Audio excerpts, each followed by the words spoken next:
Phoenix FM, community radio for Dublin 15, radio built by volunteers. We are back live, 92.5 Phoenix FM. Next, live with us is guest, Dr. Mubashir Rehmani. Dr. Mubashir Rehmani is expert in crypto and cybersecurity. Welcome to the show, Dr. Mubashir. Thank you very much. Dr. Mubashir, tell us a little bit about crypto. I know people have lots of questions in their mind about crypto and NFTs. Maybe you can explain a little bit about crypto before we go to the cybersecurity? Sure. So crypto is basically a form of digital currency, and you may have heard about different cryptocurrencies like Bitcoin, Ethereum, Litecoin, Luna, etc. So all these cryptocurrencies are based on computer systems, which we called as blockchain. So the underlying technology that runs these majority of the cryptocurrencies is blockchain, and it basically provides you to communicate in terms of currency between two persons without involving a third party. For example, right now, if I buy something online from Amazon, I need to pay through a credit card or debit card or different companies like Master and Visa. And there is a central bank or there is a bank, a third party, that regulates or monitor all these transactions. So cryptocurrency is all about sending money and receiving money and making transactions without involving the third party, that is the bank. But tell us, if the third party is not involved, for example, we know if the currency is issued is backed by bullion, how it works, that who would be the regulatory body in the case of a crypto? So in the case of cryptocurrency, there is no regulatory body, and that is the major issue with all the cryptocurrencies. Because for example, in Ireland, if a consumer has paid something through the bank, and the money has not been transferred. So the government of Ireland, through different regulatory agencies, protect the consumers and customers, and they can ask to return back their money. But in case of cryptocurrency, when you make a transaction, there is no regulatory body, there is no person or government responsible to take care of the rights of the customers and consumers. Now, how it actually works? When someone transfer money through a cryptocurrency or blockchain network, there's a technical procedure which we know as mining process or consensus algorithm. So in a whole world of blockchain or cryptocurrency, when someone transfers, there are a number of nodes which we call as mining nodes that are located geographically all around the globe.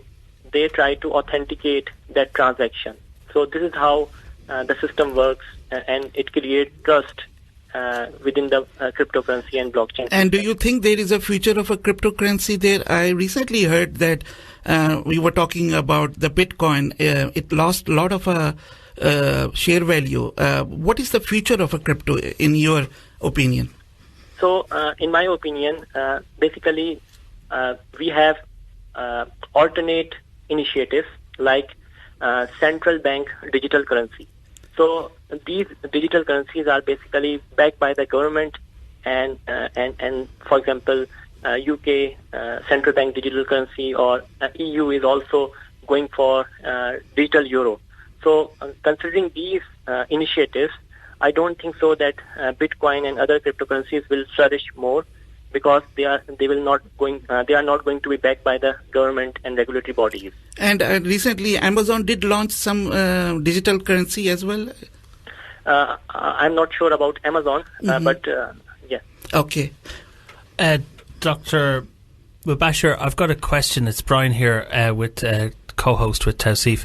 You mentioned the word blockchain, and I'm going to give you my understanding of blockchain and see if I've got it half right.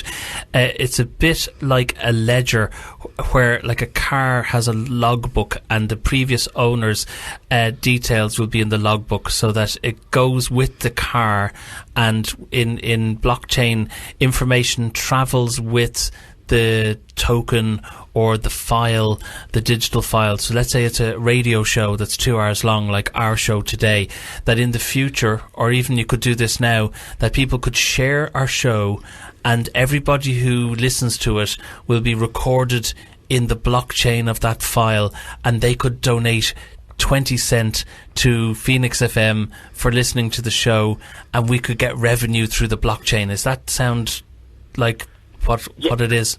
Yes, you are absolutely right. Blockchain is about distributed ledger. So, previously, before the era of computers, we maintained records of assets.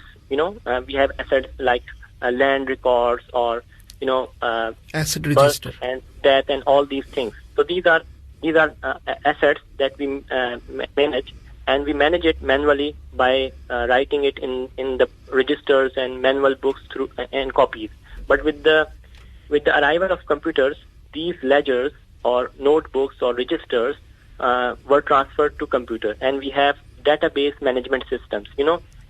Whatever we save in our computer, they are managed through database management systems. For example, when you make a record or make a transaction in a bank, at the back end, we have a software which manages all the record, which is known as database management system. Similarly, when you submit your revenues, income tax, the revenue department has a software which is recording all this information. Similarly, when you have the consensus, you have the census basically. All the information about the population is being recorded in database management system. So that database management system is basically providing a centralized control. So when you make it decentralized, it becomes a distributed and decentralized ledger. So blockchain is all about maintaining all these records in a decentralized and distributed manner. Okay. Dr. Mubashir, let's move on to cybersecurity in the light of the recent attack on HSC website there. Tell us how important it is to understand about the cybersecurity and the medium-size and the small-size firms, what they can do to prevent such attacks there. I know larger organizations have funds to take care of those attacks there, but what about the new startups and the medium-sized organizations? Yes, so first we need to understand about cybersecurity. So in computer systems, we have hardware, software, data, and communication networks. So cybersecurity is basically about protecting these systems, networks, and programs from different types of cyber attacks. So as you know, recently, in the past recent, on 14th May 2021, the HSE, Health Service Executive of Ireland, suffered a major ransomware cyber attack, which caused all of its IT systems nationwide to be shut down. And it's not just only related to HSE. If you look at the critical infrastructure like power plants or hospitals or financial services companies, all these organizations, they are relying on computers and computer networks. So cybersecurity is about protecting all these computers and computer networks. Now, in terms of where we can look at all these systems, so basically in MTU, in Munster Technological University, we have a project, Cyber Skills Project, that is led by Professor Donna Osha. So she is basically creating a workforce in Ireland, because Ireland can be considered as a hub for the cybersecurity, ecosystem. And there are a lot of companies, global companies, that are investing and residing here in Ireland. So Ireland is considered as, a global leader in the cybersecurity industry. And we have another project which we call as Cyber Ireland in Munster Technological University, which is again led by Professor Donna Osha. So here she is basically trying to build the workforce.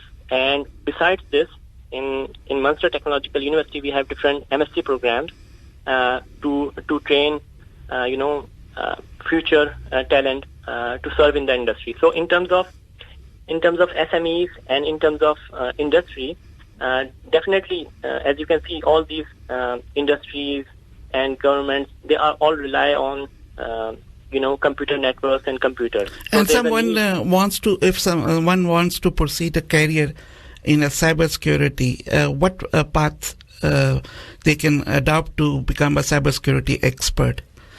So there are different,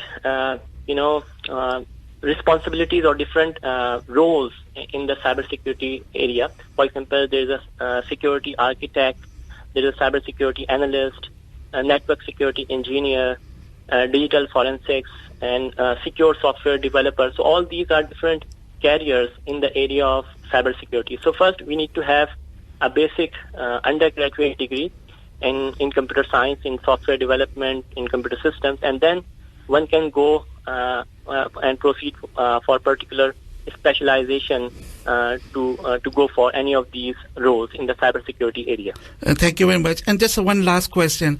We, as a consumer, all of us receive a pushing notification on our mobiles that your bank has been compromised. I'm 100% sure, and as you are expert there as well, and this is my field as well, such notifications shouldn't be opened there. What advice you would give it to the listeners that if you get such a pushing notifications on your mobile, what one should do? Yes. So we normally say that think before you click. So never ever click on any link or do not get tempted by any of these messages or emails. So in phishing, basically, someone try to send fraudulent emails or messages that resembles like, coming from the reputable sources. So we always look at all these messages and emails and try to see whether they are coming from reputable sources or not, and then and only then click on any of the link provided, because when you click on any of these links, you may get compromised. Thank you very much for joining us.